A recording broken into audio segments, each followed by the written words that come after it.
What's up, guys? It is Carly here, bringing you another DVD slash Blu-ray slash VHS slash book update for the month of May. I have a decent amount of stuff here, but a lot of it I've already talked about in a previous video because I've done a few unboxing videos on my channel, so I apologize if it's kind of boring. It's mainly the Blu-ray stack. I've already talked about probably pretty much every Blu-ray on the stack, to be honest, so I'm just going to go through those really quickly, but I also have some other stuff here that I have not talked about, but I figured I would include these just because they are stuff that I did collect in the month of April. So just going to get right into the Blu-rays, and first up we have 420 Massacre, which is a movie that I got in the horror pack. Have not opened this or watched it yet. It looks like it's probably going to be pretty bad and ridiculous, but I am still curious to check it out just because, who knows, it might be fun. Then we have the Dawn of the Dead remake. Once again, have not checked this one out yet, but I am curious to check it out because, as I said in a previous video, this is one that I was always kind of curious on, but kind of passed up just because I'm not huge on zombie movies, so it wasn't at the top of my radar. But I got this one in the horror pack as well, so I figure that's the best way to get it, and I will eventually watch it. Then we have The Horseman, another horror pack movie. This one seems like more of a revenge thriller drama type of film than a horror movie. Even by the cover, it kind of doesn't have that horror vibe to it. But I am curious about it because I know some people commented saying that this is a pretty solid film. It just doesn't seem very horror to me, but we will see. After that, we have Hobo with a Shotgun, another movie that I've been interested in for a while, but another one I just never really think about picking up or anything like that, or checking out just because the title is kind of weird. But the reason I've been interested is because I know a lot of people really enjoy this film and think it's pretty crazy and cool. So this is another one that I was glad to get in the horror pack because it's not one that I would really seek out otherwise. Then we have Jennifer's Body. I actually did watch this one, and I really enjoyed this one. It reminded me a lot of Ginger Snaps. JP disagreed with me and said, like, oh, this movie sucks compared to that movie. But whatever, I still liked it, and it felt like the same type of plot idea to me personally. So I did enjoy it for that. And, movies like this, I don't really like cheesy high school themed films nowadays, but this one took place more, I believe this came out in 2009, so it took place more in a time period where I was growing up, so I felt it to be more relatable than the ones that come out today. They just feel a little too cheesy, but this one really worked for me, and I really enjoyed it. Then we have Creepshow 2. I still have not checked this one out. This isn't even that long of the movie. I always think it's much longer than it is. I think the first one's pretty long, but, I just haven't had the chance to check this one out yet, and I really want to see it because I know a lot of people really like Creepshow 2, and some think it's even better than the first one, and, like I said, I have seen the first one, and I really enjoy it, so I do need to watch this one sooner than later. Then we have Sinister. Yeah, it's funny, I really haven't watched a lot of these, I just have not had the chance, but Sinister is another one that I have wanted to watch since it came out while I was in high school, but I missed it in theaters, and then after that I just completely forgot about it, and I know a lot of people do enjoy this one. It's one of those ghostly type of movies that came out, or paranormal movies rather, that came out around the same time as like Insidious and The Conjuring, and it's just one that kind of slipped under the radar. I completely forgot about it, so I decided to pick it up, and I am curious to watch it because it does seem like it could be really creepy, so we'll have to see about that. Then we have As Above, So Below. Still have not watched this one. I know this is a found footage movie. I don't really know much about it, though. I'm not really sure of the plot. All I know is I've heard a lot of people talk really highly of this one, so I was curious on it, and, it was on the site where I got the deals. I believe it was 41% off, so I decided to just add it to my cart because it's one that I've heard good things about, but other than that, I don't really know what it's all about. I haven't even read the back of the cover or anything, but it looks pretty creepy. Then we have The Autopsy of Jane Doe. I have this upside down, but, Yeah, this is one that I know JP and also my friend Matt from work were talking about, and they both seemed to like it. It seemed like I believe Matt had problems with the ending or something like that, but other than that, they seemed to like it, and they said it's really creepy, so I am excited to finally get to this one. I'll probably end up watching this one real soon. Then we have The Visit. This is one that I did see in theaters back when it came out, and it really, really creeped me out. The plot twist in this one is just excellent, and I did go ahead and rewatch it recently because I wanted to see if it would hold up, and it actually did. It seems like a lot of times when I rewatch horror movies that I have seen only 2 or 3 years ago, they're just not as great as they were when I first saw them, just because I haven't let a lot of time pass. But this one really still does it for me. I just think the kids in it are very likable, and the grandparents are extremely creepy, and yeah, it's just a great horror movie with a great twist. After that, we have Offspring. I did not really care for this one too much at all. I reviewed it on the Body Bags channel if you want to check that out, but yeah, I just was not a fan of this. You know, I paid full attention to it. It just wasn't for me. I picked it up because I knew it was the first movie to The Woman. The Woman is a sequel to this, and I enjoyed The Woman. That one, of course, is directed by Lucky McKee, and I like his films, but this is nothing like The Woman besides the fact that it has the same woman in it, and it's a totally different story, and it just wasn't a story that I personally care for. I know some people might enjoy this, but for me, it just wasn't my cup of tea. Then we have Insidious Chapter 2. This is one that I watched back in high school, but didn't really pay a lot of attention to because I was at a friend's house, so I really wanted to rewatch it because it's the only one in the Insidious movies that I, don't really have good enough memory of and didn't really pay much attention to, and I know a lot of people think it's a pretty solid follow-up to the first one, so I did watch it, and I did find it to be really, really creepy. Yeah, I found it to be very enjoyable. I think all the Insidious films are pretty solid. The most recent one that came out would probably be the weakest, but other than that, I think these movies are effective and really creepy, especially because I believe they're all PG-13, so they do a really good job, and I really enjoyed this one.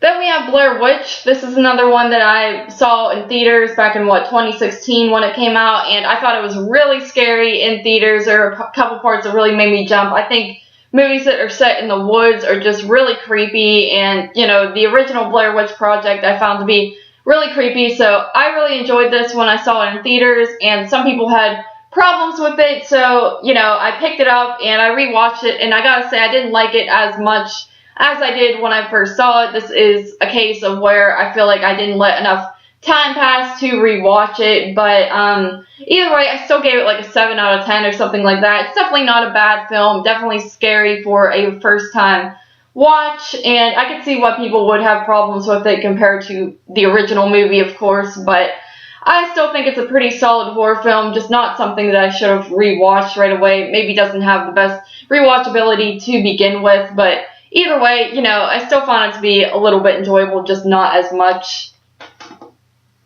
And that was it for the Blu-rays. Once again, sorry if you've seen my previous videos and I've already talked about half of them, but, it is what it is. Anyway, to get into the DVD, it's funny, I actually only got one DVD to show, and I usually have a lot of DVDs, but this time I only have one, and that is The House on Sorority Row. The only reason I even picked this up is because we're going to do it on the Body Bags podcast. Austin picked this one to do for his review, so it is the one that we both had to watch, and, I'm glad that he picked it because this is another one that, I was always curious about back when Sorority Row came out. I didn't realize that was supposed to be a loose remake of House on Sorority Row. I had never heard of this film, so back then I was curious about this movie, but then kind of forgot about it completely and had really no interest in seeking it out or anything. So I'm glad he chose this one because I did watch it, and, not to give much away, but I did find it to be pretty enjoyable for what it is. So House on Sorority Row, pretty cool movie. So that was the one DVD I got. Now I'm going to get into a couple books that I picked up at Goodwill. I keep buying books even though it takes me forever to actually read a book. I did finish Misery, though, so that is one thing I have going for me, but keep buying books just to add to the collection. So to get into it, we have the Zombie Survival Guide.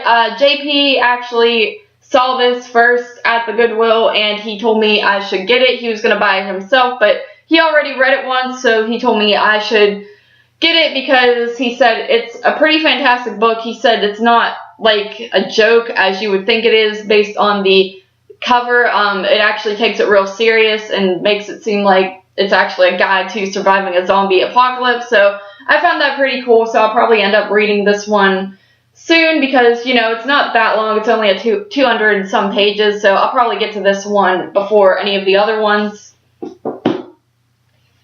Next up, we have Dean Koontz's Phantoms. This one just stuck out at me at Goodwill, and I had to buy it, even though I really don't think I'll end up reading this. I might, pass it on to Andrew, because the reason I bought this is because if you listen to the Woodsboro Bros podcast, we covered this film, the film adaptation from the 90s of this book, on there, and none of us, of course, besides Andrew, cared for it much at all, so kind of left a bad taste in my mouth, and I feel like I've heard a lot of good things about the book. They say that it's much better than the movie, but I feel like after watching that movie, I really don't have that much interest in reading the book, because the general plot of the movie I didn't really care for to begin with, so I'm not sure if this would really keep my interest. And with me, books, if they don't keep my interest, I just have it's a struggle to read them as opposed to just watching a movie and getting it over with, because books are so big. So might pass this on, but I still found it funny that I found it and could not pass it up. Then lastly, for the books, we have a book called Celeste by V.C. Andrews. If you don't know who that is, she wrote the book Flowers in the Attic. That's kind of what she's most famous for, and she does all of her books. She's dead now. This was an author back in like the 80s or so. I know my mom read Flowers in the Attic, and she really enjoyed it. I never actually read that book, but I absolutely love the movie. Very good psychological horror film, very terrifying, and I know most of this author's books deal with the same type of themes with family issues and abuse and incest and just all that type of gross stuff. And just based on the back of the book, reading the summary, it sounded like something that was interesting and I would enjoy. Some of the reviews online were not that good, but I'll have to see. I know this is, I believe it's the first one in a series, because she mainly wrote series of books based on families and whatnot, and I think this is the first one, so I am curious to read this, and if I like it, I'll try to seek out the other ones. So that's it for the books, and then finally we have a few VHS tapes. Like I've been saying, Goodwill is very hit or miss around here. Sometimes you go every day of the week and you find something every single day and get really lucky, and then sometimes they go weeks and months at a time where they just don't update a lot. So haven't been finding as many VHS or things like that recently like I did a couple months ago, but it's unfortunate, but I have found a few things. And to start off, we have Jason X, Jason 10, whatever you want to call it. This is the only Friday the 13th film that I did not own on any format, and it is one that I had put off for so long because I really can't stand this movie. It takes me I cannot get through it. I don't even know if I've ever actually watched this movie completely in one sitting, to be honest. I feel like if I have, I wasn't paying much attention, but I just struggle really hard to get through this film, so it was one that I wasn't in a hurry to buy, but at the same time I wanted to complete the Friday collection because, that's obviously a very popular franchise, and I only needed this one, so it was bugging me. And VHS there are only 99 cents, so what better way to own it than on a crappy beat up VHS tape. But I am glad that I grabbed it just to finish my Friday collection. After that, we have The Faculty. Yes, this is a movie that I was always very curious about growing up, because I used to watch Halloween H2O a lot on VHS when I was younger. I remember the two previews that I would always see on that VHS were the Children of the Corn 5 preview. I think that's the one it is. It's the one with Alexis Arquette in it before she became, a girl, and I think it's part 5. It's either part 5 or part 4. So that preview would play, and then the faculty preview would play. And I was always very curious about both of those films, but they are films that I just never really grabbed. And obviously I know that Children of the Corn movie sucks, but this is one that I know a lot of people really enjoy from the 90s. It's got a very Scream vibe to it apparently, and 22 Shots just covered it on their podcast, so I was even more curious about it. So, coincidentally, I stopped at Goodwill and they actually had it, so I had to pick it up. I'm actually really excited to check this one out. Have not watched it yet, but it is one that I am very happy to own now.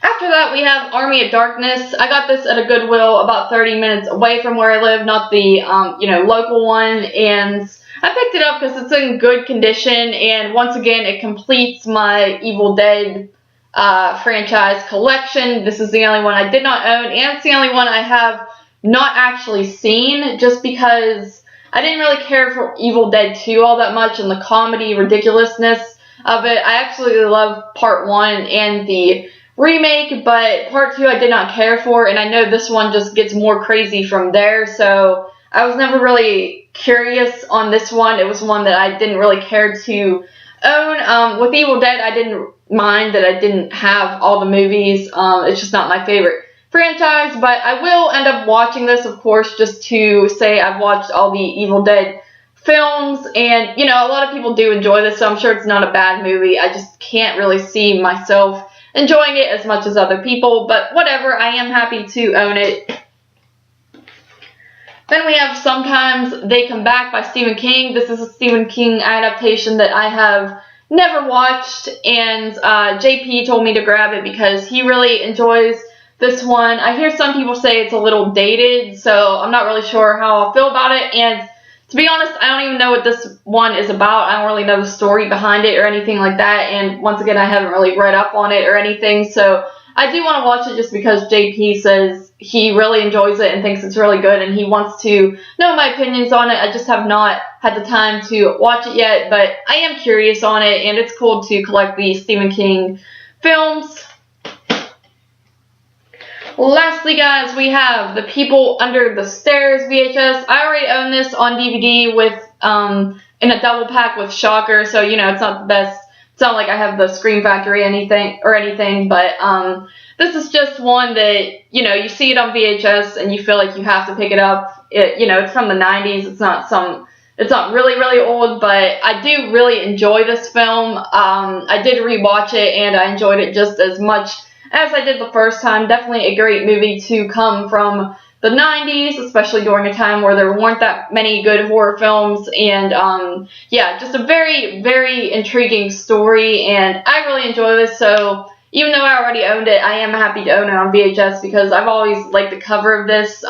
Even though I didn't see it when I was a kid, it's one where I would see it at the rental stores and just be curious on it just based on the cover and the cool tagline. So once again, happy to own that. That is it for this update, guys. Thank you for joining me. Like I said, I do these basically monthly, and I'm sorry if I put stuff in the updates that I've already talked about. I just figure by then I probably have watched some of them, so I could talk more about them, and it just makes the update, more bigger. That's the term, bigger. So, thank you guys for joining me, and I'll see you next month with my next update.